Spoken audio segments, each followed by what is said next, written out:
He drank hard, fought harder, disobeyed orders daily, and still became the deadliest Marine pilot of World War II. The man nobody wanted to lead Pappy. Boyington was never supposed to be a hero. He was reckless, loud, addicted to alcohol, and openly defiant toward authority. In an era when military discipline meant everything, Boyington was the opposite of what commanders wanted. Born in 1912, he grew up angry, competitive, and desperate to prove himself. He didn't just want respect, he demanded it. When he joined the Marine Corps, he quickly gained a reputation as a problem pilot. He argued with officers. He ignored protocol. He drank until blackout. Many believed his career was already finished before the war even began. But war doesn't choose saints. It chooses survivors. As a pilot built for chaos despite his flaws, Boyington had something rare: natural combat instincts. He understood the air like a predator understands terrain. He could feel enemy movement before seeing it. While other pilots flew by the book, Boyington flew by intuition. He left the Marines early and joined the legendary Flying Tigers in China, where he learned brutal dogfighting against Japanese pilots. There he racked up kills, sharpened his aggression, and learned how the enemy thought. When America entered World War II fully, Boyington returned and is older, angrier, and far deadlier.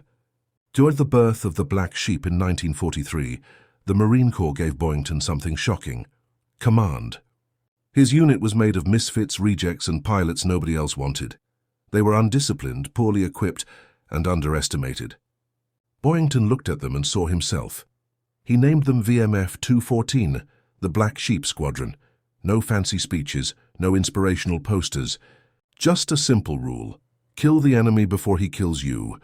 The Black Sheep didn't fly pretty, they flew violent. Added into the Pacific meat grinder, the Pacific War was unforgiving. Japanese pilots were experienced, fearless, and deadly accurate. The skies over the Solomon Islands became killing zones where seconds meant life or death. Boyington led from the front, never behind. He attacked first. He broke formations. He chased enemies deep into danger. His leadership style wasn't polished. It was contagious. Pilots followed him because he survived what should have killed him. Mission after mission, the Black Sheep stacked victories while other squadrons burned out. The ace who wouldn't stop Boyington's kill count climbed rapidly. He fought multiple enemy aircraft at once. He turned impossible odds into personal challenges. By late 1943, he was closing in on Eddie Rickenbacker's World War I record. Commanders worried, not about the enemy, but about Boyington himself. He flew exhausted. He drank between missions. He refused rest. He knew something nobody else admitted: the war wouldn't wait. The mission that ended everything. On January 3, 1944, Boyington led a mission over Rabaul, one of the most heavily defended Japanese strongholds in the Pacific. Enemy fighters swarmed the sky. Anti-aircraft fire tore through clouds. Boyington shot down his final confirmed enemy aircraft and then vanished. Witnesses saw his plane hit. Others saw smoke. The Marines listed him as killed in action. America mourned. The legend ended, or so they thought. Captured, not broken, Boyington wasn't dead. He had been shot down and captured by the Japanese Navy. What followed was hell: prison camps, starvation, disease, beatings, solitary confinement. He watched fellow prisoners die weekly. The ace who ruled the skies now fought just to breathe.